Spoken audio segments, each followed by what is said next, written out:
The headlines, the international headlines, are terrific. Did you notice that there weren't many quotes from the Green Party, or from the REA, or STA, or from the solar industry? Not that there's anything wrong with any of those.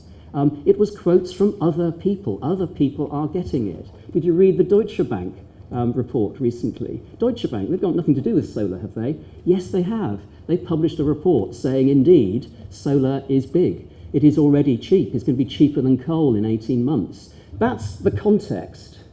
But a slightly different tone, perhaps, was set by the response to allocation round 1, CfDs. It was a bit of a mixed bag, wasn't it? Did you read the headlines? There were some good ones. Value for money, said DEC, unsurprisingly. A good result for the consumer. A world-leading auction, that was Ed Davey. And, of course, some of the solar prices, cheaper than new nuclear. That's not a bad headline, actually.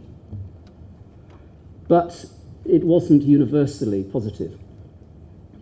A disaster. I won't say who said that. Crumbs of comfort for the solar industry. 2 years too early, said the STA. Probably right. A tragedy, disappointing but predictable. It was very much a mixed bag. And I wanted, as we kick off our discussion, I've asked the panel members just to, if you like, re-establish maybe the positive tone that we need to associate with CfDs. It's all too easy for us to use the next half hour to have a go at CfDs, a whinge session. That'll be great therapy, be very cathartic, but actually, is it realistic? Where does it get us? Shall we celebrate? Can we start by just highlighting just one thing, one positive thing to say about CfDs and the results of round 1? Can I ask each of the panel members just to contribute a single positive thought on CfDs? Tess, do you want to kick us off? A lot of the comments, both the good and the bad, I think there are elements of truth in all of them. I think the one thing that I would want to pick up on is probably, whereas I'm not sure if that comment pertained to the round we've just seen, the cost effectiveness and value for money argument that was being made by those in power, I think, is an interesting one.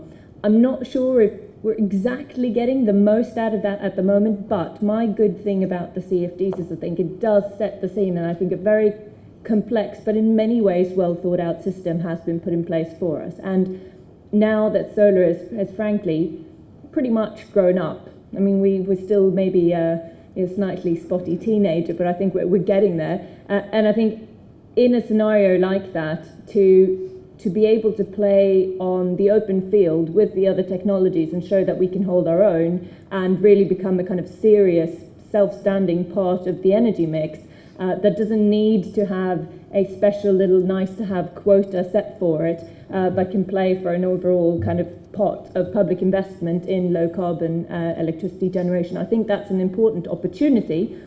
I think to really, though, to bring this back to where I started, I think there are bits around how this system is funded, how the budget is allocated across the system, but that solar is in it, that we get to compete in the pot that is a real competitive pot, where ultimately, hopefully, most of the investment will end up going if we want low carbon electricity at value for money type cost, then I think it's promising. We're in there, and I think the system can do this for the UK. It does need a little bit of extra tweaking, but I don't think the starting point is all bad. That was a big positive point. Thank you. Richard?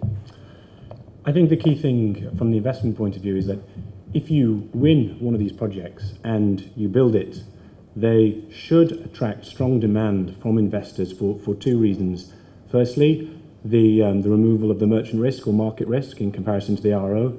And secondly, the structuring of the relationship between the generator and the LCCC as a private contract should guard against interference from future governments.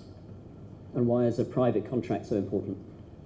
I think it just makes it more difficult for the government to go back on its promises. Successive changes in government policy, it's much more difficult to alter a private contract. Okay.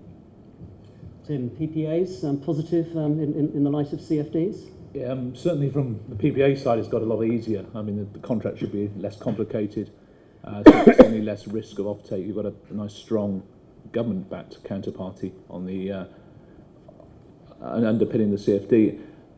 The one thing I was looking at, it's actually brought transparency, I think, to a clear price that's set. And I always like to sort of refer to a Daily Mail test for renewables, because there's always this concern about cost to consumer for renewable technology or nuclear. And I think that's one of the processes that the CfD's brought out. It's brought out, obviously, maybe a bit too far, but it's certainly brought out some very clear price transparency and also clear evidence of cost reduction, which maybe plays out a bit longer in the long run with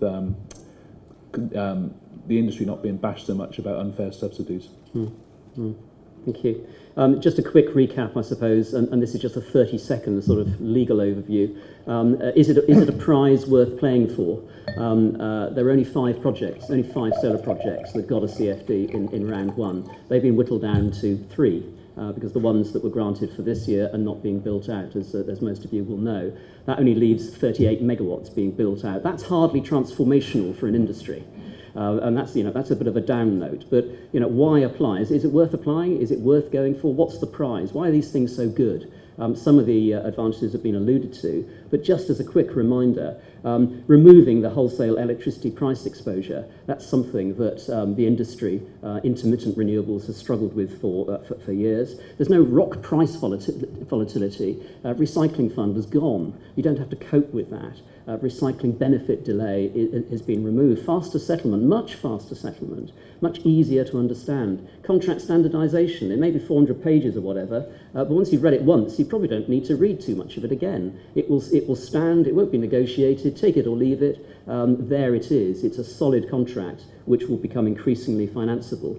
The robustness of the counterparty, that's been alluded to. CPI-linked price, query why not RPI, we might come back to that later. It also gives almost a virtual floor price, doesn't it, if you link the reference price in with your PPA. And there's a series of generator change protections in the document that cushion changes in future for the benefit of the generator. So what's not to like in that prize that we're playing for? We've tried to be positive. Now it's over to you, the floor. Are there microphones going around that can pick up questions? Any particular questions, positive or otherwise, that people would like to throw in at this stage? Yeah, good morning. It's Simon Phipps from Dragon Infrastructure. I connect solar farms to the grid. It's a 2-part question. In terms, we're sitting here talking solar. It seems to me that moving forward there should be more of a mix on the large-scale schemes, combining other forms of renewable energy, whether it's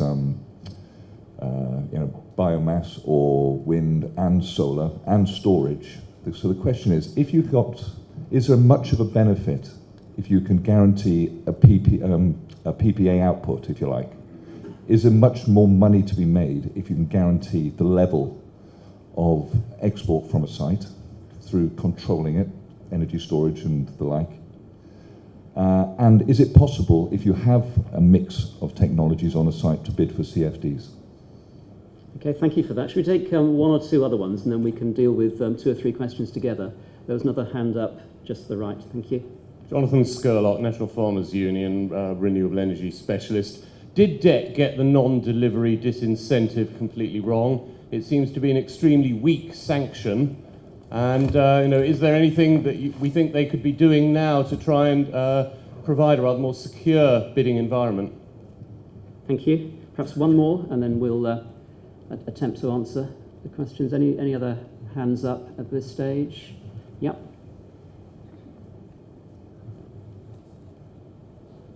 Hi, Paul Barwell, Solar Trade Association. It's a question on milestone delivery dates, because one of the issues is that onshore wind can compete that number of years further out than solar, and what, in your opinions, can be done about that? And is one of them, for example, to meet this 10%, do you consider from a legal standpoint, so question for you, Alan, would trading a foreign exchange forward transaction, which would require a variation margin of roughly 10%, justify a milestone delivery date?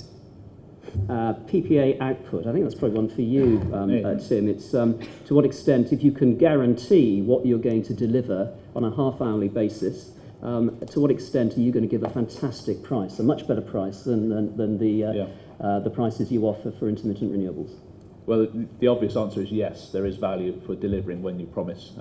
That's the way the industry, particularly on large generation stations, work. There is a little bit of a chicken and egg argument at the moment with the value of guaranteed delivery from embedded plant. At the moment, we live in a reasonably still top-down dominated market where large fossil fuel power stations provide the bulk of the power. So there isn't the volatility that we see maybe in other markets such as Germany. So if you apply the German situation to the UK, where we see more intermittent, more demand-side response as well, you can definitely see there is more guarantee around more value guaranteeing the volume. The most obvious solar advantage, if you team it up with a battery, is the winter production. Solar peaks production meets traditional traded peak contracts, 7 o'clock in the morning, 7 o'clock at night during the summer. But the winter, your peak production is around about lunchtime, which is the antiphase to where the two peaks are. So very simple logic of moving power from lunchtime to tea time, for example, will bring significant more value. And if that delivery is actually guaranteed because you have storage or the capability of holding back production for whatever technology, then there is an increased value there. So summing up, not a lot of value at the moment, a huge potential, particularly on storage, and potentially if we see a lot more renewables and a lot more smart grid, we could see significant values around guaranteed deliveries. Are you seeing much more interest in seasonal time of day adjusted tariffs rather than floating index linked prices or fixed prices? I think that there always has been a lot of discussion. What generally happens is we have a lot of discussion with generators around structuring. The generator then goes to the bank, and the bank says, we want this. And it's the plain vanilla that's gone through their credit committee a dozen times. So therefore, there's not a lot of innovation and thought around that. I think the CfD offers a new way of looking at it. Certainly a lot of our experience are operating virtual power plants on the continent where you're managing volatility through switching plant on and off will come in, but there is a reasonably large block in the financing side of things because it is, we've always done it this way, why should we change it? So it's a sort of chicken egg. If you can demonstrate clear value, and when I'm talking clear value, I'm talking about significant amounts of money rather than just a few pennies here and there, then I think you will start to see a real push and a pull. But at the moment, there's quite a push, but the pull from the financing community is not there yet. Thank you. There was a second part of the question, which was co-location of different types of renewables, which is an interesting follow-up, I think. Maybe if I can look to my right on that. We're very much in this conference obviously focusing on solar, quite rightly, but increasingly finding that solar can be co-located with other forms of generation. What other additional challenges or opportunities does that provide?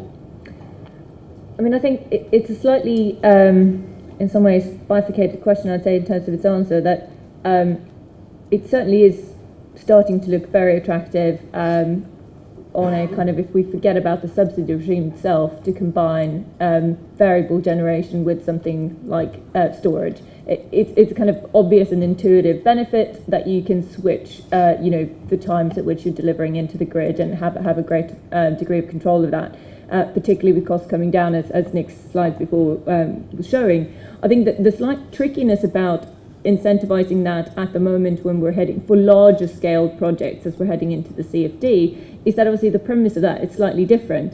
It almost doesn't matter what you're getting from your private PPA provider. I mean, you obviously want to minimize the discount that they're taking from you. But what really matters is ultimately the strike price that you're getting, right? The rest is a kind of top up and down with the LCCC. So in some ways, under the CfD, it's difficult to see a very straight route to monetizing the benefits on the solar side itself if you at the same time want to obtain a strike price, because whatever pickup you're going to have in your PPA price, you're going to end up paying back to the LCCC. So I think that's one point, I think, and be interesting to see everybody else's reaction to that. I think just looking at it separately, though, I think what it does offer is a very promising scenario for when we don't need or at least not all solar projects need to rely on subsidies at all. And so it kind of brings potentially the date closer when no subsidies are needed, and that I think is very promising. In that, but again, under the CfD, slightly tricky. I mean, I would throw it out there, and it's something that we've started looking at, that I know that the REA is already looking at as well across its different groups, and no doubt the ST and other industry associations, is if you still want to do it now and you want to make your solar asset maybe stand on its own legs under the CfD, you want to see if you can have your storage asset also work alongside. So if you wanted to try and make a play for it under the same kind of subsidy mechanisms, probably going into capacity mechanism with your storage or whatever you'd like to do with it, does the regulatory framework in the nitty-gritty fine print allow for that? I don't know the answer to that yet, and so I'd be in some ways curious to hear your view from a legal perspective as well on that, whether you think that the subsidy mechanisms that are now coming into play, be it the capacity market, store, the likes, and the CfD, actually work together. That's probably one for afterwards. Any quick yes or no? A quick response, Richard, on that side? I think it's worth bearing in mind at all times that a ground-mounted solar site attached to a battery is a fundamentally different technology than purely a solar site on its own. As Tim has said, it's going to be able to smooth the output, the export onto grid, but also it's going to be able to play a role in demand-side response. I mean, just put this into context, National Grid's put aside £280 million for the curtailment of Scottish wind farms. Now, if that doesn't say that there's some role to play for battery storage when it's being charged, I would like to know what does. Thank you. Non-delivery disincentive, just to paint a little bit of a picture there, for those, and this is across renewables industry, not just solar, for those parties that are successful in getting a CfD, there is a penalty to be paid if they do not take up that CfD. Now that is highly relevant for the solar industry because two projects have indeed been offered a CfD but haven't taken them up. Those were two projects that got a clearing price of £50 a megawatt hour, which some commentators thought was slightly low, very low, in fact impossible to build out on a competitive commercial basis, and the developers agreed with them. The question is, well, okay, so what happens next? The disincentive mechanism, and it's been consulted on, and the answer from the government is you're not allowed to go back in for 13 months. Woo. So that's your disincentive. Now, I think from some quarters, some parties have said, well, is that tough enough? Because in the case of one of the solar projects that was that was successful but did not take up its CfD, and got £50 a megawatt hour as its price, they actually bid in not 50 even, but £1. They bid in £1, hoping that they would, in the mix, be massaged up to the next competitive price. That didn't work for them. And of course, the warning is only bid at what you can probably live with, because that bid may be accepted. So the question is, if you do that and you have a contract offered to you, should there be something more beyond simply you can't come back in for 13 months? There's been various talk of generators or applicants being asked to give bid bonds. That's common in other auction markets, so as to demonstrate substance and, if you like, seriousness, almost good faith. The smaller developers, that's going to be another hurdle for the smaller entities to overcome. That's not easy to put up. So there's quite a lot of controversy around it from a legal standpoint. A number of lawyers are sort of muttering, well, hang on, isn't there a contract already in an auction? If you bid for a nice Georgian chair and you offer £1,000 for it, and you put your hand up and the auctioneer says sold to you, isn't there a contract already, even though it's not written down?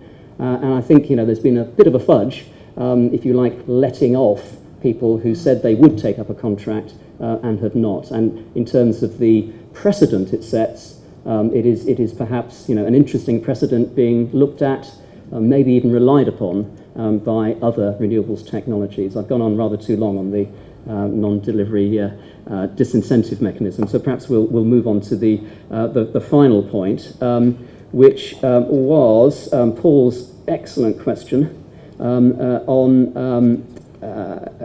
Can you just remind us, Paul? It was such an excellent question. It bowled me over. Milestone delivery date, wasn't it? How can solar expand its milestone delivery date and forward FX transaction one way or the other? Okay, this is touching on. I've got some thoughts on this, and it maybe I can just quickly this time set the background. It's a bit of a hobby horse because the milestone delivery date requirement is to spend 10% of the project costs by the anniversary of taking up the CfD. It's a little word, spend, but unfortunately it's slightly bothering, but it's not defined. And there are other things in the CfD that are not defined, like capacity, unbelievably, is not defined.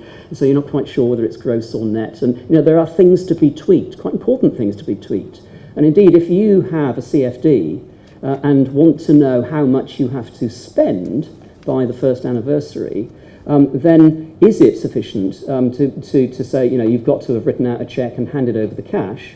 Or can you take into account accrued, committed expenditure where you've taken on a liability, but it hasn't actually been cashed in yet? There is uncertainty around what needs to be delivered on that, and I'm slightly disappointed that in the DEC consultation on tweaks to the system, that those sort of things haven't actually been flushed out to give greater clarity to the industry. They could have done more. They've done a fair amount, and they've floated various changes, like changes to the definition of bank holidays, which is going to be transformational for all our businesses. But they haven't actually addressed that incredibly important point. Is there any brief additional comment that anybody would like to make on that point?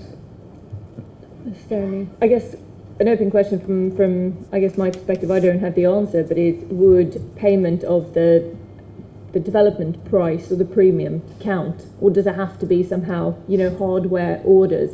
If it is, then I think 10% of $1 million is kind of just about something that's quite doable. It does mean that the project needs to at least legally change hands within the first 12 months, which isn't necessarily something that you would want to do. But do you have any view on that, or anybody else, whether that would count or if it has to be equipment? I'm going to leave that as a wonderful rhetorical question floating in the air, and I think what we'll do is move on, Tess. I'm conscious of time. What I'd like to do is perhaps throw things back to the floor. A kind of wish list. You're all very knowledgeable about CfDs. You will have certainly, if you had complete discretion as to one thing that you would change within the CfD system, which would benefit solar and enable you with confidence to push forward and support the CfD system, what would that be? And what I would plead with you is, it's not if Heineken did CfDs, it's not double the pot. We just want to go back to 43p again. No, leave that alone. It's a realistic, informed. What would it be if there was one thing that you could change to make a difference for the solar industry? I'll get the panel members to comment on that, but contributions, please, from the floor. Nick. You probably know what I'm going to say. Obviously, there's an A and B part of my one answer. Yeah. CPI and extended to 20 years. The whole point of the exercise, surely, is to get maximum bang for their buck from UK PLC. So why are you using CPI whenever there are no indices and the financing industry does not work with CPI? I simply don't understand why it's not RPI. Okay, thank you. CPI and 20 years rather than 15. Nobody knows where 15 came from. It was just a feeling that at the time, Tim, 15 years was what you were offering the market, and they thought, well, if it can be financed against a Statkraft 15-year PPA, then 15 should be okay. That was it, yeah. Is that it's probably the logic. Why you have it from the inside.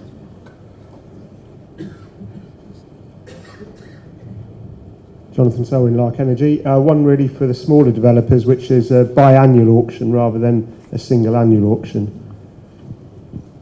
Thank you, Jonathan. Certainly on my list, that's a very frequent, repeated request, particularly for solar, where for solar generators, if you're disappointed, you have to bear the development cost for a full 12 months before you can even have another go, at least on a 6-monthly basis. It will reduce the period of pain.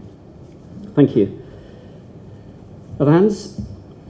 Yep. Hello, it's Dick Richardson from Solar Securities. My point builds very much on Tess's points that she also made at the last CfD conference, which is the disincentive. That is a potential showstopper for anybody if someone puts in spoiling bids. Thank you. Anybody excited by the idea of a minimum pot for solar? Is that, would anybody like one of those? Stunned silence. Wouldn't that help if we could get it past state aid? If you knew that there would be 100, 200 megawatts there for solar, would you be more inclined at least to have a go at this wonderful prize that we described earlier? Wouldn't it be helpful? Rather than having to compete with one result being that there are no solar awards made in the next round because wind outdoes the solar industry. Would you like a minimum pot? Yeah, I think that would certainly appeal to St Edison, and I think it's worth bearing in mind at all times that this is already part of the CfD framework. There wouldn't have to be a huge amount of rewriting of the legislation to enable this. There are, as Alan rightly says, there are state aid questions that may need to be answered, but I think those need to be asked. I think that's an important point, isn't it? I think our wish list has to be pretty much tweaks to the existing system as opposed to scrap it, let's start again, let's double the pot. Yeah, well, I think that's kind of it. I mean, I think it depends on who we're talking to. We're sitting here in a room of insiders, kind of again wishing for everything that would be wonderful, specifically for solar right now. I think yes, the minimum would be great, would be wonderful, but it'd also be, very parochially wonderful to just keep on having fits and rocks forever. I think what I would challenge maybe all of us to think about is let's make asks, but let's make the asks that the people we're asking can actually respond to in a time frame that's meaningful for us all and without kind of breaking their backs to do it.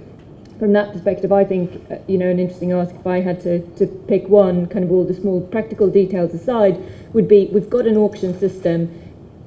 Even the rhetoric is saying it's all about ensuring cost effectiveness for consumers in the UK. My ask would be let's put the budget allocation, which is something that the government can allocate without any kind of state aid hurdles to jump through. They can change how they want to allocate going forward between pot 2 and pot 1. Let's just have a slightly better balance, I think, between industrial policy and cost effectiveness, basically just putting a bit more of consumers' money towards the kind of really competitive value for money pot. I think that would be a nice thing to see because I think that will bring rhetoric and reality closer together. And I think that's not something that just benefits solar, it benefits all of the technologies that are getting closer down to grid parity. The ones in pot 2 can then come down and play for the bigger budget when they're ready to. I think that would be an interesting ask that's also doable very swiftly and arguably goes to what a lot of people are saying that they want to deliver in their manifestos.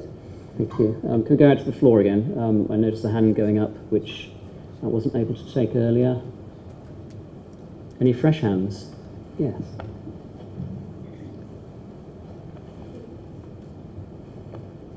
Keep your hand nicely high, that's it. All right, I guess that was handed to me and then we'll pass Oh, on. I'm sorry, have you got a question?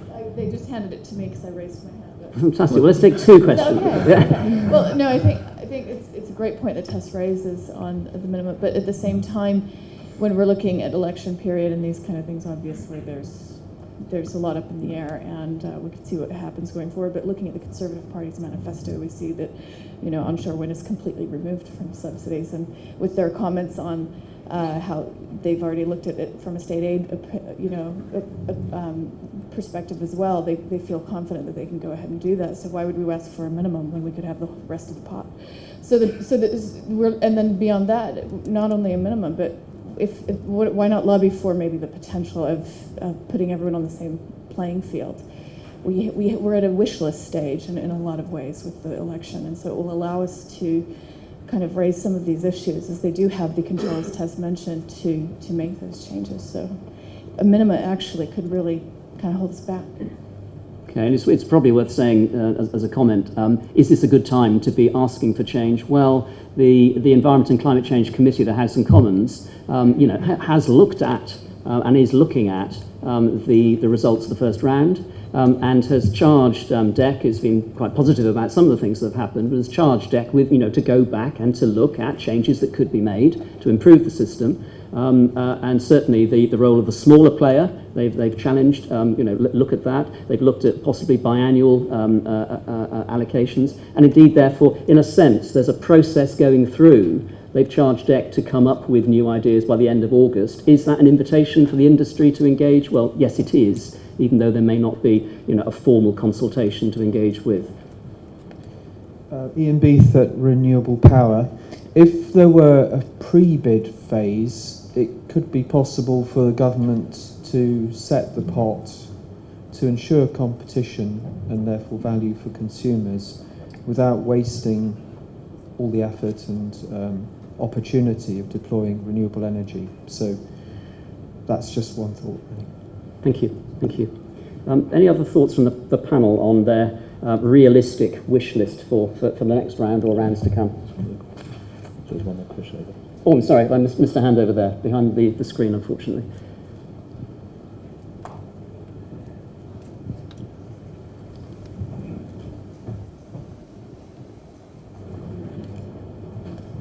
Thank you.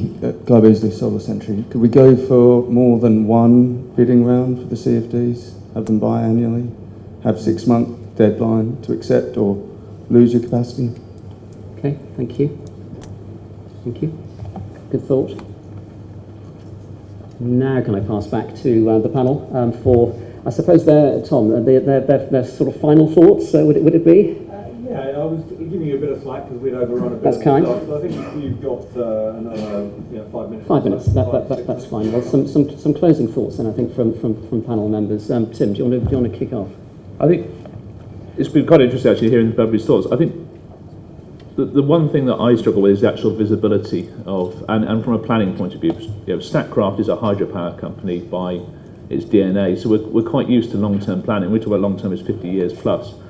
And look at how long the CfD's process has been run. That was 3, 4, 5 years in the making, one auction, and then very little about subsequent auctions and follow-up. And I think that's one of the greatest concerns is the lack of visibility from a forward planning point of view. How much is there going to be a next auction? How much is going to be in it? And I would argue, surely, as we're looking at energy as a strategic goal within the UK, there's got to be a bit more than just an annual process of looking at this and having a guess and moving on. So I know this is all subject to the political whim at the moment, and of course the first auction is then also tied in with the general election, and nothing's going to happen now until that's sorted out. But it is one of the key goals is, can we have a little bit more strategic forward thinking and looking at an energy policy? What do we actually want in the UK and how do we drive that? And that will then fall into the allocation size, the frequency of the allocation pot, and actually trying to drive really true cost to consumer down, because that's actually a dynamic and proactive system within an overall framework. And would it help if we had visibility beyond 2020, 2021? I would say yes, because it may not be for the solar, but there's certainly other industries that plan, have a longer gestation period, if that's the right way of describing it. So I think somebody has to make a long-term decision, but we know the political cycle's 5 years, and therefore most policies are within that sort of framework. But somebody needs to put stick their neck up and actually make a decision to actually run it longer and give visibility longer. Thank you, Richard.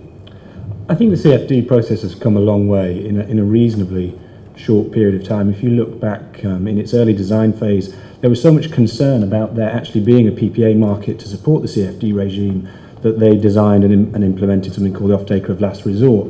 And partly thanks to guys like Tim, what I've seen in the CfD PPA market is a number of competing off-takers offering terms that are as good or comparable with their terms under the RO. So I think from that perspective, the interaction between a heavily regulated process and the free market has worked. Thank you. I think from me, just as a final thought, slightly quirky one maybe, but with CFDs and the information around CFDs and who's been successful, it's always struck me as being a bit of a tip of the iceberg. We have fairly good visibility on who got what, how much they offered, what megawattage is involved, who's actually signed up contracts. But what we don't have, as with an iceberg, is the ice underneath the water, the vast amount of ice underneath the water. I think it'd be helpful, certainly to give a wider picture, if on a completely no-names basis, there was detail given of how many people were disappointed in the process, how many people are progressing solar projects that have actually been disappointed, have not got a CfD, and certainly if they're over 5 megawatts by definition, they will not be able, unless they downsize, to be able to build out that capacity. I think that will help temper the fact that there are 5 successes now whittled down to 3. I don't know how many there are. You probably have a much better sense. You each know which you bid for. And again, on a no-names basis, how many, what megawattage effectively was disappointed and did not receive a CfD.